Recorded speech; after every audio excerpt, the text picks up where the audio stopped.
탈출기의 말씀입니다. 그 무렵 백성은 목이 말라 모세에게 불평하며 말하였다. 어쩌자고 우리를 이집트에서 데리고 올라왔소. 우리와 우리 자식들과 가축들을 목말라 죽게 하려고 그랬소. 모세가 주님께 부르짖었다. 이 백성에게 제가 무엇을 해야 합니까?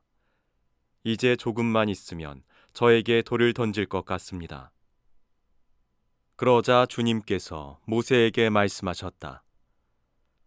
이스라엘의 원로들 가운데 몇 사람을 데리고 백성보다 앞서 나아가거라. 나의 강을 친 너의 지팡이를 손에 잡고 가거라. 이제 내가 저기 호렙의 바위 위에서 내 앞에 서 있겠다. 내가 그 바위를 치면 그곳에서 물이 터져 나와 백성이 그것을 마시게 될 것이다. 모세는 이스라엘의 원로들이 보는 앞에서 그대로 하였다.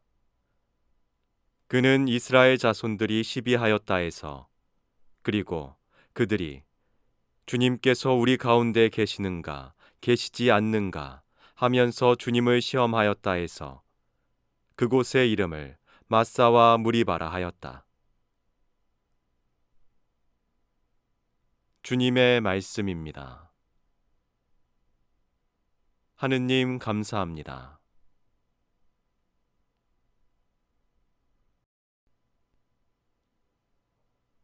사도 바오로의 로마서 말씀입니다. 형제 여러분, 믿음으로 의롭게 된 우리는 우리 주 예수 그리스도를 통하여 하느님과 더불어 평화를 누립니다. 믿음 덕분에 우리는 그리스도를 통하여 우리가 서 있는 이 은총 속으로 들어올 수 있게 되었습니다. 그리고 하느님의 영광에 참여하리라는 희망을 자랑으로 여깁니다. 그리고 희망은 우리를 부끄럽게 하지 않습니다. 우리가 받은 성령을 통하여 하느님의 사랑이 우리 마음에 부어졌기 때문입니다. 우리가 아직 나약하던 시절, 그리스도께서는 정해진 때에 불경한 자들을 위하여 돌아가셨습니다. 의로운 일을 위해서라도 죽을 사람은 거의 없습니다. 혹시 착한 사람을 위해서라면 누가 죽겠다고 나설지도 모릅니다.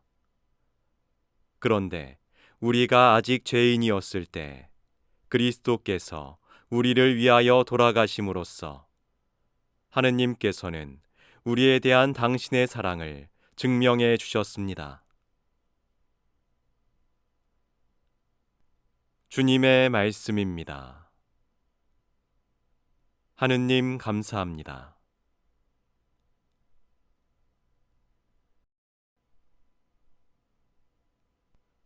요한이 전한 거룩한 복음입니다.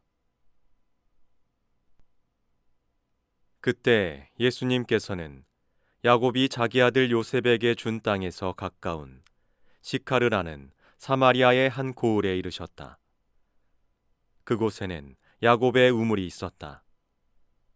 길을 건너라 지치신 예수님께서는 그 우물가에 앉으셨다. 때는 정오 무렵이었다.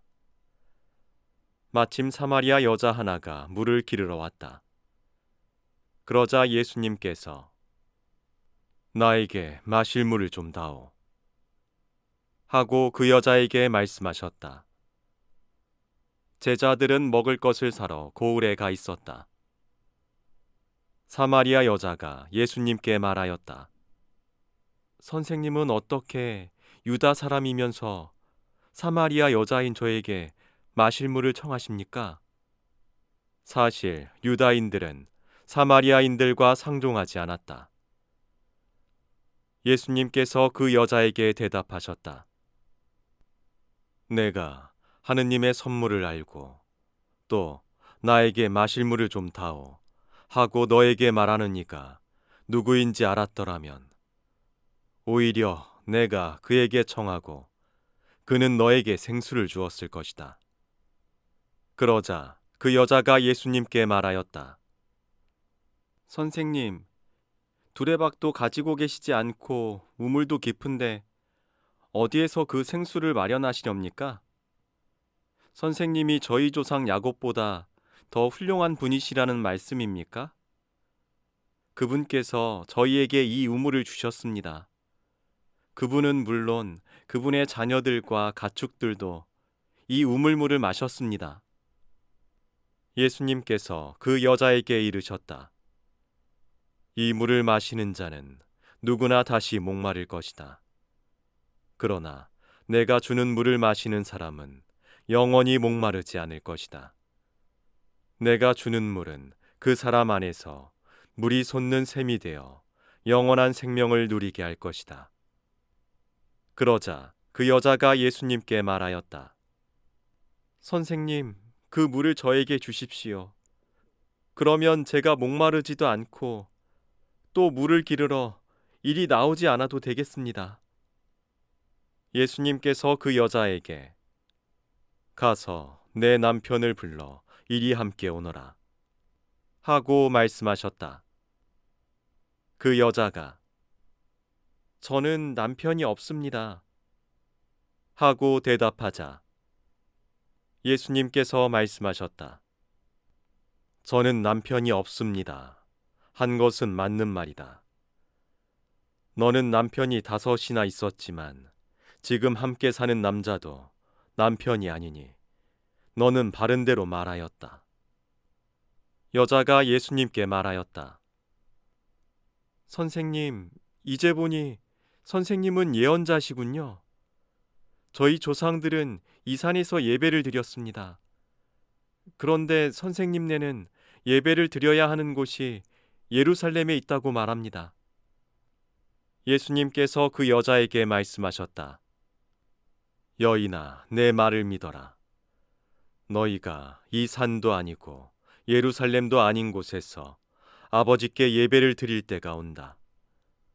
너희는 알지도 못하는 분께 예배를 드리지만 우리는 우리가 아는 분께 예배를 드린다. 구원은 유다인들에게서 오기 때문이다. 그러나 진실한 예배자들이 영과 진리 안에서 아버지께 예배를 드릴 때가 온다. 지금이 바로 그때다. 사실 아버지께서는 이렇게 예배를 드리는 이들을 찾으신다. 하느님은 영이시다. 그러므로 그분께 예배를 드리는 이는 영과 진리 안에서 예배를 드려야 한다. 그 여자가 예수님께 저는 그리스도라고도 하는 메시아께서 오신다는 것을 압니다. 그분께서 오시면 우리에게 모든 것을 알려주시겠지요? 하였다. 그러자 예수님께서 그 여자에게 말씀하셨다. 너와 말하고 있는 내가 바로 그 사람이다. 바로 그때 제자들이 돌아와서 예수님께서 여자와 이야기하시는 것을 보고 놀랐다. 그러나 아무도 무엇을 찾고 계십니까? 또는 저 여자와 무슨 이야기를 하십니까? 하고 묻지 않았다. 그 여자는 물동이를 버려두고 거울로 가서 사람들에게 말하였다. 제가 한 일을 모두 알아맞힌 사람이 있습니다. 와서 보십시오. 그분이 그리스도가 아니실까요? 그리하여 그들이 고을에서 나와 예수님께 모여왔다. 그러는 동안 제자들은 예수님께 스승님 잡수십시오 하고 권하였다. 그러나 예수님께서 나에게는 너희가 모르는 먹을 양식이 있다 하시자 제자들은 서로 누가 스승님께 잡수실 것을 갖다 드리기라도 하였다는 말인가? 하고 말하였다. 예수님께서 다시 그들에게 말씀하셨다. 내 양식은 나를 보내신 분의 뜻을 실천하고 그분의 일을 완수하는 것이다. 너희는 아직도 넉 달이 지나야 수확할 때가 온다 하고 말하지 않느냐? 자, 내가 너희에게 말한다. 눈을 들어 저 밭들을 보아라. 곡식이 다 익어 수확 때가 되었다. 이미 수확하는 이가 삭슬 받고 영원한 생명에 들어갈 알곡을 거두어 들이고 있다. 그리하여 씨 뿌리는 이도 수확하는 이와 함께 기뻐하게 되었다. 과연 씨 뿌리는 이가 다르고 수확하는 이가 다르다는 말이 옳다. 나는 너희가 애쓰지 않은 것을 수확하라고 너희를 보냈다. 사실 수고는 다른 이들이 하였는데 너희가 그 수고의 열매를 거두는 것이다. 그 고을에 사는 많은 사마리아인들이 예수님을 믿게 되었다.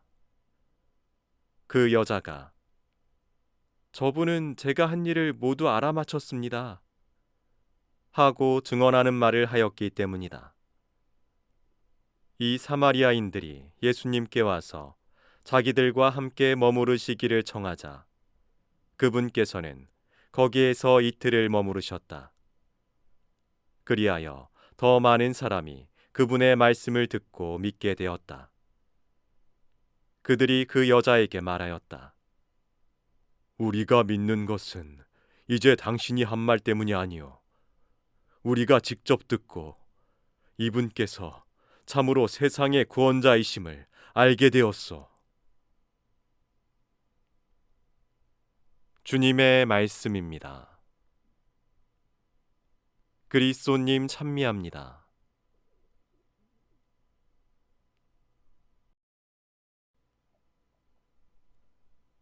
오늘의 묵상.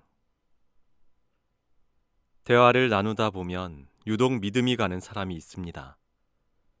그런 사람에게는 공통된 특징이 있습니다. 한결같은 태도를 보이고 한결같은 말을 한다는 점입니다. 그는 감정에 따라 말투나 행동이 쉽게 바뀌지 않고 늘 같은 마음으로 있습니다. 상대의 눈을 바라보며 진지하게 귀 기울여 듣습니다. 상대의 말을 끝까지 들어주며 말없이 고개를 끄덕이는 모습만으로도 위로를 전합니다. 오늘 복음 속 예수님과 사마리아 여인의 대화에는 이러한 자세가 스며 있습니다. 바로 서로를 향한 믿음이 깃들어 있습니다.